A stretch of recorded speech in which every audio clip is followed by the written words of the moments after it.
Queridos hermanos, bienvenidos a esta charla sobre espiritualidad de la renovación carismática. ¿De qué va la charla? Pues nada menos de que Jesús vive.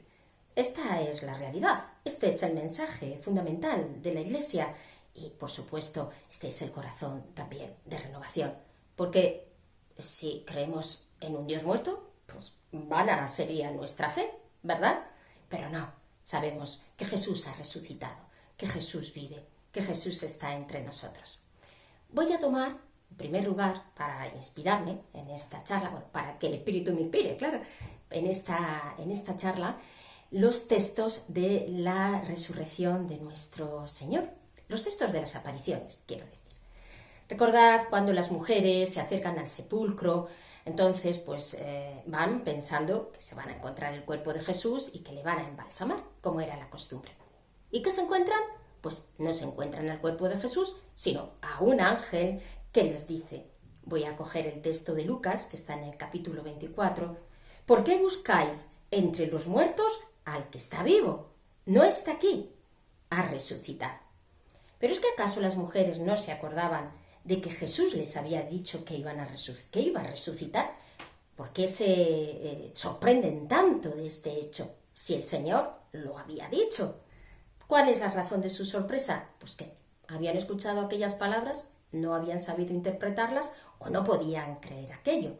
Solo a la luz de la resurrección entienden y creen. Es así lo que les dice el ángel. Es decir, el ángel les recuerda.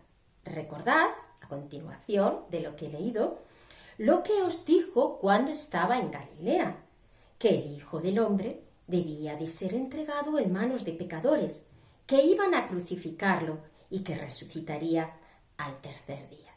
Ellas se acordaron de estas palabras y al volver al sepulcro anunciaron todo esto a los 11 y a todos los demás. Es decir, que cuando volvían del sepulcro, pues ¿qué hicieron? Evangelizar. Se había producido este encuentro fuerte de las mujeres con el Señor. En realidad no habían visto al Señor, pero ya venían convencidas de que el Señor había resucitado, entendieron en su corazón, en su interior, y pasaron de esas tinieblas, que eran las tinieblas de la falta de fe, la tiniebla de la rutina, de la falta de novedad, de la falta de sorpresa, llevamos todo a lo mismo, pues a que el Señor las rompe y entonces salen y evangelizan. Bueno, este es uno de los textos. Ya sabéis que tenemos otros que también nos pueden iluminar en este sentido de lo que significa que Jesús está vivo. Por ejemplo, tenemos a continuación el de los discípulos de Emaús, en el capítulo 24, también a partir del versículo 13. ¿Qué les pasaba a los de Emaús? Ya sabéis, iban caminando, entonces iban tristes, se acerca Jesús, pero no le reconocen, le confunden con un extranjero. ¿Cuáles eran las tinieblas de los de Emaús? Pues claramente la tristeza, la desesperanza, el escepticismo. Bueno, nosotros pensábamos, pero nos parecía que... y todo eso les iba carcomiendo por dentro. Pero Jesús se acerca y aunque no le reconocen en un principio, sin embargo, al escuchar la voz del Señor que les va explicando las Escrituras, su corazón empieza a arder, entienden lo que el Señor les va diciendo, se les ilumina por dentro, empieza el fuego de la voz de Cristo a arder en el interior, hace que arda en el interior el Espíritu. Y entonces aquellos hombres además le ven partir el pan, ya sí que se le caen las escamas de los ojos y comprenden que realmente es el Señor. Y pasan también de las tinieblas a la luz. ¿Cuáles eran sus tinieblas? Ya las hemos visto, pasan a la alegría y, de nuevo, a evangelizar. ¿Vemos, veis? Estas constantes, digo constantes, porque se van repitiendo de forma diferente, pero en cada uno de los textos de la resurrección, de las apariciones que estamos viendo. En el Evangelio de Juan también encontramos, como no, la aparición de Jesús a sus apóstoles cuando no estaba Tomás. En medio de ellos no se encontraba Tomás. ¿Y qué le ocurrió a Tomás? Pues que Tomás dice, Pues si no lo veo, no lo creo. Es más, dice, yo quiero coger mi mano, meterla en el agujero de los clavos. Lo tenemos en Juan, en este caso, en el capítulo 20, a partir del 24. ¿Qué le ocurría a Tomás? ¿Dónde están las tinieblas de Tomás? En la falta de fe. Hasta tal punto que él dice, yo solo creo lo empírico, lo que puedo coger, lo que puedo tocar. No solo dijo, quiero verle, no, quiero tocarle. Quiero ver además si es él, meter mis manos en el agujero de los clavos. Hasta ahí quería llegar Tomás. Y Jesús vuelve a aparecerse cuando está Tomás. Ven, Tomás, trae tu mano, métela en el agujero de los clavos y no seas incrédulo sino creyente. Volvemos a tener aquí lo que produce la expresión, el encuentro con Cristo resucitado. Es decir, se pasa de las tinieblas de la falta de fe, puesto que eran este tipo de tinieblas de Tomás, de una mentalidad empirista que piensa que solo aquello que se ve es lo real, y ahora de esto también hablaremos, y Jesús se presenta diciéndole, mira Tomás, soy yo. No seas incrédulo, sé creyente. Y ya sabéis que Tomás pues se postra, Señor mío y Dios mío, le reconoce no solo como a Jesús resucitado, sino como a su Señor, el Señor de su vida, el Señor de su existencia. Bien, y por último, aquí también tenemos pues esta constante de las tinieblas a la luz, que se repetía también en los otros dos textos a los que he hecho referencia. Tenemos, por último, el de María Magdalena, quiero decir, el último texto al que voy a explicar. El de María Magdalena, fijaos cómo María Magdalena busca desesperada al Señor. Está ansiosa, está nerviosa, buscando al Señor. Y entonces tampoco le reconoce, como ocurrió con los de Emaús. Le ven a Cristo resucitado, pero no le reconoce. Esto puede sucedernos también en nuestra vida. Tenemos a Jesús resucitado que nos sale al paso de tantas maneras y no lo reconocemos. Hasta que Jesús dice a María, María, la llama por su nombre, y entonces María, yo voy a coger a Jesús, y se lanza a los pies, como diciendo, Señor, tú ya no te escapa. María, tengo que subir al Padre, dice Jesús. Entonces, también María ha pasado de las tinieblas a la luz, porque lo que nos quieren decir los relatos de las apariciones es que Cristo está vivo, es real, porque si no, no podía de ninguna manera producirse este cambio tan radical y fundamental que se está produciendo en las personas, que ven a Jesús porque ven a Jesús. Lo dice así María cuando también va a evangelizar. Recordemos, he visto al Señor. Eso es lo que dice María Magdalena. He visto al Señor. O sea, fijémonos, estas personas están diciendo que Jesús es perceptible, que a Cristo resucitado se le puede percibir. Es un verdadero festín de los sentidos, los textos de las apariciones. Si os dais cuenta, aparecen los 5 sentidos. ¿Por qué? Porque es el afán de los evangelistas de explicar de nuevo, repito, que Jesús es real, que está vivo, que no es un fantasma y que le podemos percibir como podemos ver las cosas exteriores por el sentido de la vista, del olfato, del gusto, del oído, del tacto. También aquí entran todos estos sentidos. He visto al Señor, lo acabamos de ver en María Magdalena. El gusto aparece en la Eucaristía con los discípulos de Emaús, porque es entonces cuando reconocen, y solo entonces, cuando reconocen al Señor. En la Eucaristía, al partir el pan. Es el oído, como también hemos podido ver en el caso de los de Emaús. Por ahí el Señor también, en el caso de María Magdalena, Raboní, dice, cuando ha escuchado antes su nombre. Es el tacto, lo vemos decimos en Santo Tomás, ¿no? Que quiero tocar, y entonces ya pues puedo realmente decir que es el Señor, pero yo quiero tocar. Jesús se hace perceptible a través de los sentidos, incluso los aromas que llevan las mujeres al sepulcro, aunque sea forzando un poquito el texto, podemos también interpretarlo desde que podemos oler a Jesús resucitado. Queridos hermanos, esta es la realidad que viven en los hechos de los apóstoles después del acontecimiento de Pentecostés y la ascensión de nuestro Señor. Cómo vivían aquellas comunidades cristianas. Vivían perseguidas, vivían escondidas, vivían dándolo todo por Cristo. Y aún así, nos dice en los sumarios, en Hechos de los Apóstoles, que caracterizaban aquellas primeras comunidades, la alegría y la sencillez. Qué hermoso, ¿verdad? También en nuestros días, muchas veces estamos así, se van poniendo las cosas difíciles, pero no para el Señor, no para el Señor, porque para el Señor no es nada difícil, pero a veces entramos en estas situaciones de depresión, pero el Señor está más allá de todo eso, hermanos, no lo olvidéis. Y ellos pues siempre daban testimonio con alegría y con sencillez de corazón.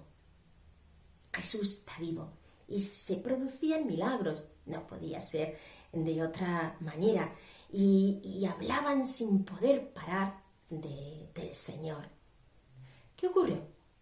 Digo, en la iglesia, porque posteriormente, San Pablo, que fue este apóstol con ese fuego del Espíritu, si tiene una característica que podamos destacar de cómo él evangeliza, es la predicación del carisma, pero muy testimonial.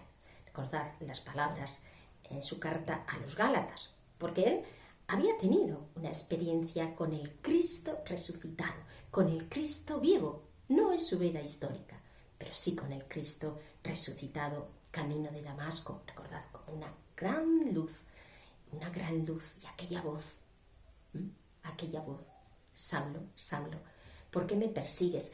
Y fue un enamorado del Señor que expandió el Evangelio en todo el orbe conocido. Y San Pablo dice, ya no vivo yo, es Cristo quien vive en mí. Hasta este punto, hermanos, vive Cristo en nosotros, porque no solo es que nosotros nos hemos encontrado con Cristo resucitado, que proclamamos que Jesús está vivo, sino que además proclamamos que vive en nosotros y que vamos adquiriendo por gracia del Señor la forma de nuestro Señor, que se va haciendo mayor en nosotros y vamos siendo otros Cristos en el mundo. Pues esta maravilla a la que el Señor nos llama y que se va produciendo en nosotros poco a poco es precisamente porque Jesús está vivo, recordad. Y os decía que cuando la Iglesia pues está siendo perseguida, tenemos aquí el maravilloso testimonio de los mártires y la fuerza en la predicación del Jesús que vive. Pero cuando se van poniendo las bases necesario, y aquí tenemos también nuestra tradición, se van poniendo las bases para hacer entendible la fe, para dar una base racional a la fe, se ha podido correr el riesgo de olvidar que la presencia de Jesús también se manifiesta de esta forma más intuitiva, más pronta, más cercana que quizá la de la fe. ¿Por qué digo esto, hermanos? Bueno, pues porque se nos acusa o se nos ha acusado. Yo creo que cada vez menos, porque se va viendo lo que implica de verdad renovación carismática, de ser demasiado emotivos, de que damos una gran prioridad a la emotividad. Bueno, yo creo que esto deberíamos de analizarlo para ver lo que significa en su justa medida y en su justo punto. Vamos a ver, somos conscientes que todo el estudio y la reflexión, esa reflexión de la tradición que nos da la Iglesia es necesaria, y desde luego para cimentar en sólido lo que es el mensaje de la fe. Esto es así. Pero esto no quita que esta parte intuitiva y emotiva no la dejemos salir de forma fresca de nuestro corazón, expresando la realidad del Cristo vivo. Una cosa no quita la otra. Bueno, cuando se pasó esa etapa que era pues la etapa de la persecución, vino otra etapa donde ya la Iglesia fue reconocida como oficial a partir del 380 con el emperador Teodosio, y hubo un proceso quizá de racionalización de la fe, en una parte muy positiva, pero que quizá en algunos momentos pues, fue ahogando esta expresión más intuitiva de que Jesús vive. Esta captación más intuitiva de las realidades espirituales, porque al fin y al cabo la razón, como dice Santo Tomás de Aquino, ha de postrarse y de rendirse a la fe, puesto que tiene sus límites, y la fe ha de reconocer todo lo que le aporta la razón, pero muchas veces captamos así de forma pronta que el Señor está en nosotros, que está vivo y que nos ama. Y esa forma más intuitiva, digo, de captarlo, es lo que aporta en realidad renovación carismática, o recuerda renovación carismática, haciéndolo así con todas las manifestaciones del Espíritu. ¿Qué entra la emotividad? Pues sí, es que la emotividad forma parte del hombre, pero que de alguna manera se exprese en la sensibilidad no quiere decir que sea una experiencia sensiblera, sin base, que no quiere decir para nada que no haya que discernir, que no haya que reflexionar sobre las razones de nuestra fe. No.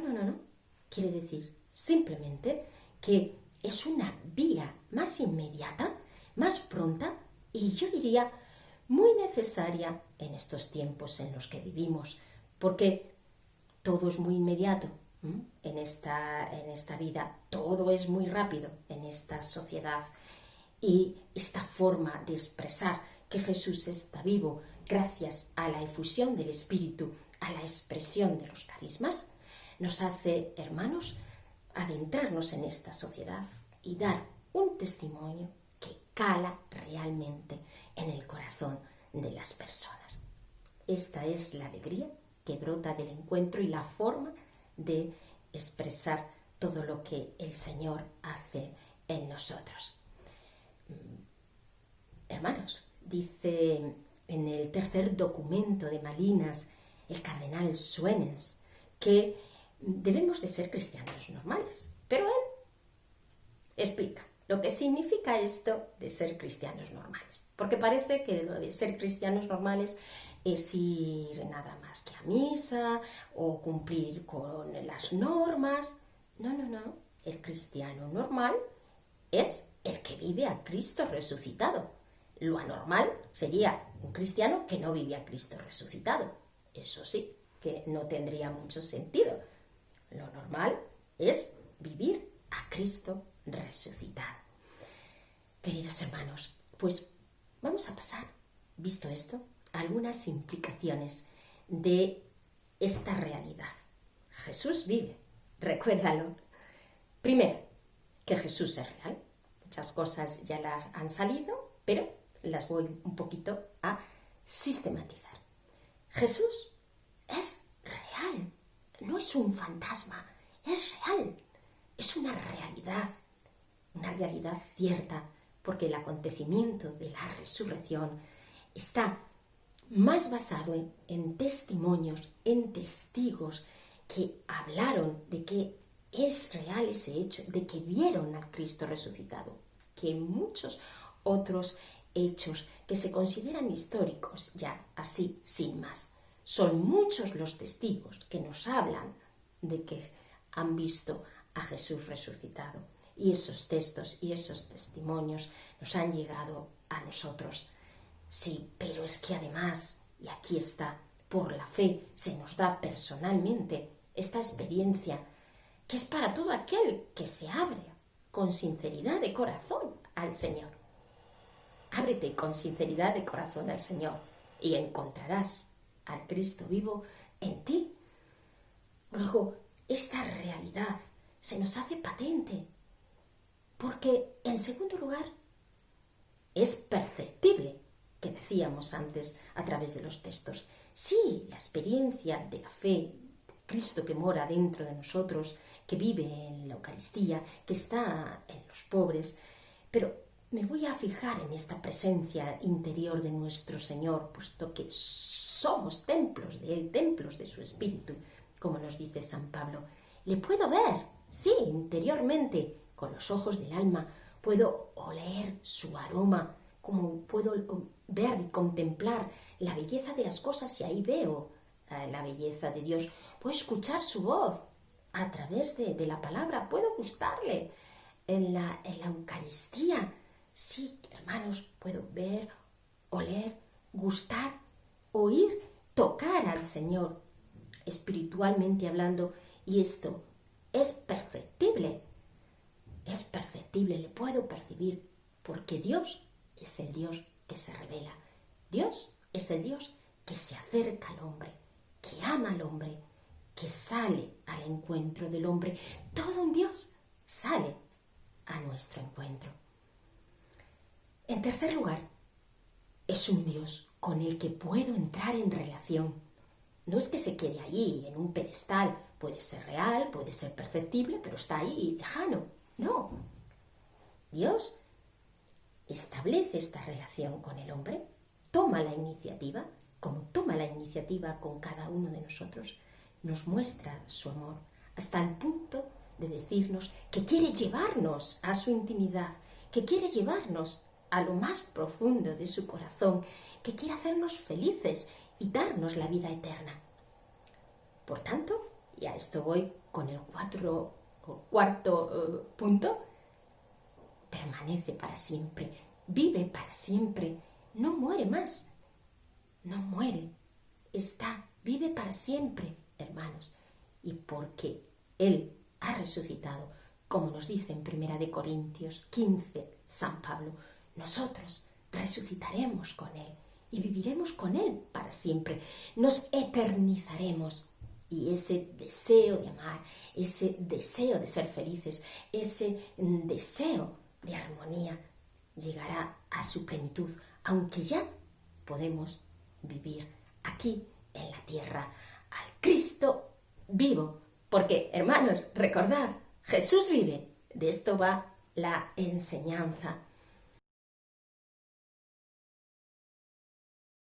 La alegría. Esta es una de ellas. La alegría, porque también viene en los textos de la resurrección. ¿Qué les pasa a estas personas, a los discípulos? Pues que empiezan a alegrarse, pasan de las tinieblas a la luz y entran en una gran alegría. ¿Qué les pasa a aquellas mujeres?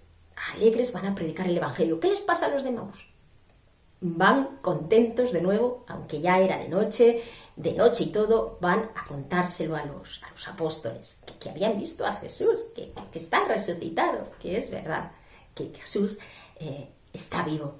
¿Qué le pasa a María Magdalena? Pues la agarra al Señor, o a Tomás, una gran alegría.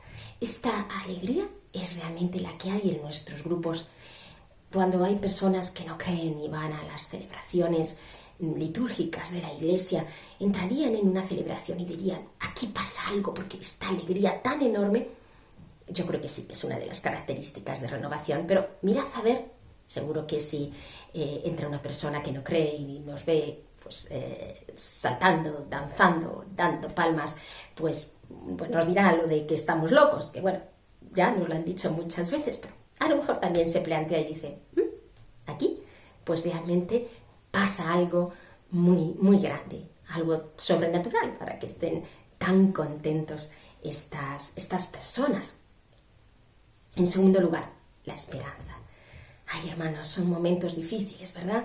Momentos de pandemia, momentos de cambio, momentos donde los hilos de los poderosos y, por supuesto, el diablo se está encargando de mover muchos y uno parece que puede entrar en una situación de plof, ¿no? Pero no, nada de eso. La esperanza siempre, porque tenemos al Cristo vivo, al Cristo resucitado. Si Dios está con nosotros, ¿quién contra nosotros?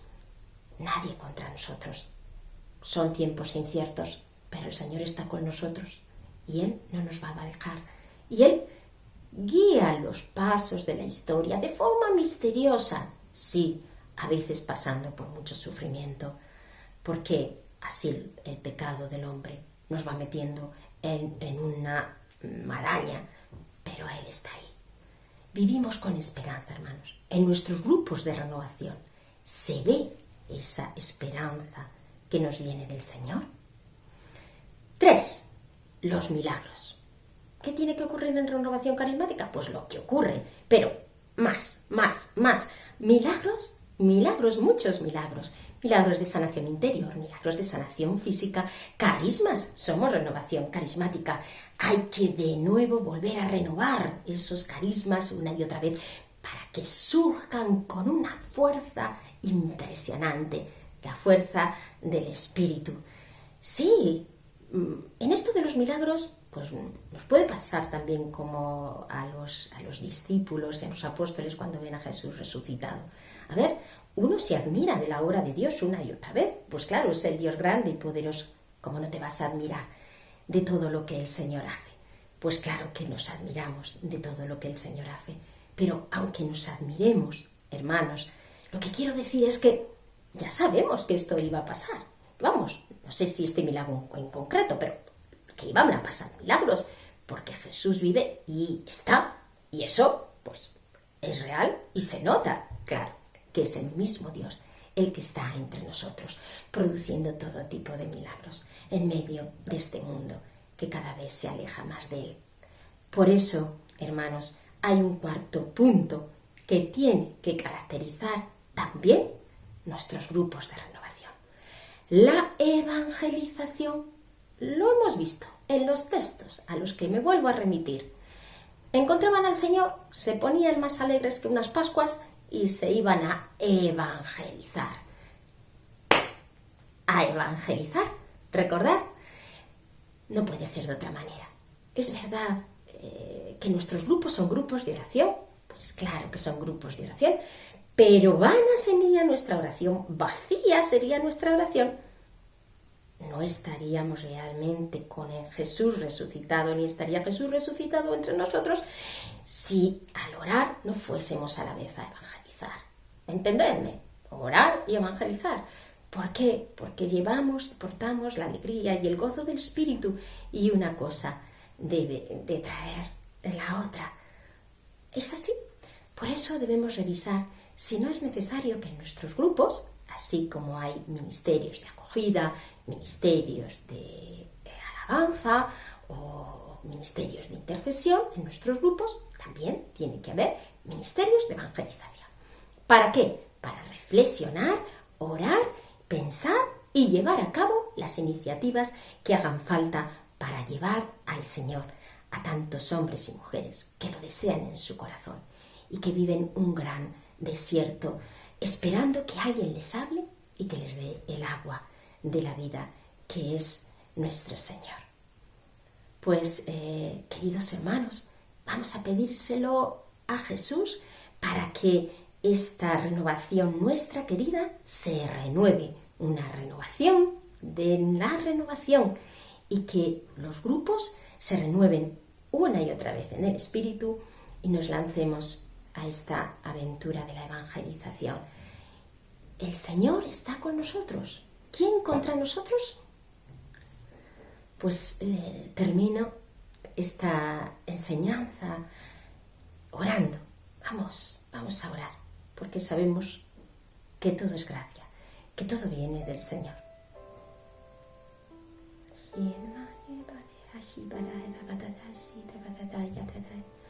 Oh Señor Jesús, estás vivo. Hoy proclamamos que estás vivo. Proclamamos que te amamos, que eres nuestro Señor, que eres nuestro Rey, que eres nuestra vida. Bendito y alabado seas, Señor. Gloria y alabanza a ti, Señor. Gloria, gloria, gloria a ti, Señor Jesús. Bendito seas por siempre, Señor. Señor, venimos como María Magdalena, llenos de ansiedad, llenos de estrés. Estas son nuestras tinieblas. Venimos como los de Maús, llenos de tristeza, llenos de angustia, desanimados, desesperados. Venimos, Señor, como aquellas mujeres que iban a cumplir una tradición, pero no esperaban nada más. Venimos como Tomás, diciendo que nos falta fe. Oh, Señor, te pedimos una esperanza grande, una alegría desbordante en el encuentro contigo y con tu amor. Quita todas nuestras tinieblas para que con esa luz potente como la que recibió San Pablo podamos abrirnos a tu voz, que arda en nuestro corazón el mensaje de tu palabra, que te veamos en nuestro interior, que podamos percibirte, tocarte, Señor, gustarte con mayor intensidad en la Eucaristía, oler tu perfume, percibirte para que tengamos una experiencia fuerte de ti, nuestro Señor resucitado, que estás vivo y vives para siempre. Oh Señor, bendito y alabado eres, Señor. Ponemos en tus manos a nuestra bendita renovación para que en estos momentos la sostengas más que nunca y la renueves en todos sus grupos, en todos sus miembros, especialmente nuestros hermanos que están en ministerios como servidores, en los lugares de servicio, tanto a los niveles de la Asamblea Nacional, a los niveles nacionales, diocesanos o regionales. Bendice a todos estos hermanos y llénalos de tu santa unción, que lleven siempre en su corazón impresa esta huella, la huella de tu amor, la huella de tu vida en ellos, y que grites una y otra vez en su interior, en nuestro interior, que estás vivo y que nos amas. Nada podrá separarnos de tu amor. Señor Jesús, te alabamos, te bendecimos, te adoramos y te glorificamos por siempre. Amén.